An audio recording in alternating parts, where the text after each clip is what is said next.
Good morning student. आज हम हिंदी के 10वीं अध्याय पढ़ने वाले हैं, नीम और गुलमोहर। ये जो अध्याय है उसका नाम है नीम और गुलमोहर। Page number 66। मैं पहले ये चैप्टर को पढ़ूंगी, आप लोग सुनिए। नमिता के घर के सामने वाले बाग में नीम और गुलमोहर के बड़े बड़े पेड़ थे। सभी बच्चे उसके नीचे खेलते थे। बच्चों को गुलमोहर की सुंदरता बहुत अच्छी लगती थी। बड़े बुजुर्ग को नीम के गुण। अपनी प्रशंसा सुनकर वो दोनों फूले न समाते और सन्या को एक दूसरे से बढ़कर समझते थे। वो दोनों जब भी आपस में बातचीत करते थे बस अपनी ही प्रशंसा करते थे। सुना तुमने गुलमोहर, लोग मेरी प्रशंसा करते नहीं थकते। अब क्या है, गुलमोहर और नीम के पेड़ दोनों आपस में बातें कर रहे। तो नीम का पेड़ गुलमोहर के पेड़ को क्या बोल रहा है, तुमने सुना है कि सब मेरा प्रशंसा करते हुए थकते ही नहीं है। मैंने तो सुना, पर क्या तुमने मेरी सुंदरता की प्रशंसा नहीं सुनी नीम दादा? फिर गुलमोहर ने भी उसको बोला कि तुमने मेरा प्रशंसा नहीं सुना क्या, मेरा सुंदरता का? हाँ सुनी, पर सुंदरता से क्या होता है, गुण भी तो होना चाहिए। और तुम में कौन सा गुण है? फिर उसने क्या बोला कि खाली सुंदरता से क्या होता है, गुण भी तो होना चाहिए, और तुम में तो कोई गुण ही नहीं है। लोग मुझे देखते ही पसंद करने लगते हैं। मेरे लाल लाल सुंदर फूल देखकर उनके चेहरे पर खुशी आ जाती है। यही मेरे सबसे बड़ा गुण है। भला ये भी कोई गुण है? गुण तो मुझ में है। जानते हो, मेरे पत्तियों और छाल से साबुन तथा तेल बनाए जाते हैं। मुझसे दवाई भी बनाए जाते हैं।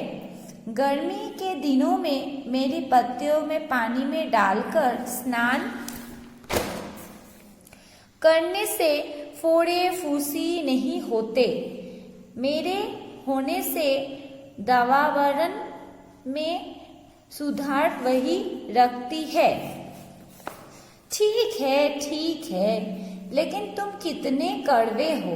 क्या कभी किसी ने तुम्हारे रूप की प्रशंसा की है?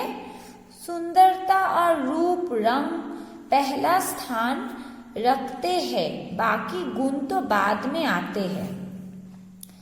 नमिता वही पास में खेल रही थी। उसने नीम और गुलमोहर की वो बहस सुनी तो वो दादाजी को वहां लेकर आई। दादाजी ने भी दोनों पेड़ों की आपस नोकझोंक सुनी। दादाजी उन दोनों पेड़ों के झगड़े को रोकते हुए बोले, अरे भाई, तुम दोनों आपस में क्यों झगड़ रहे हो? अच्छा हुआ दादाजी जो आप आ गए। हाँ दादाजी, अब आप ही हमारा फैसला कीजिए। देखो भाई, इसमें फैसला करने वाली कोई बात नहीं है। तुम दोनों ही अपने अपने जगह महत्वपूर्ण, सुंदर तथा गुणकारी हो। पर दादाजी ने नीम को बीच में ही रोक दिया। पेड़ पौधे, जीव जंतु, कोई भी हो, हम सभी इस प्रकृति के ही अंग हैं।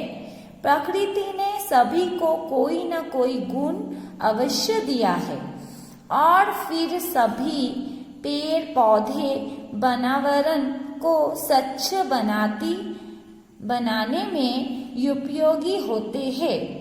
इसलिए तुम दोनों ही हमारे लिए बहुत गुणकारी और महत्वपूर्ण हो।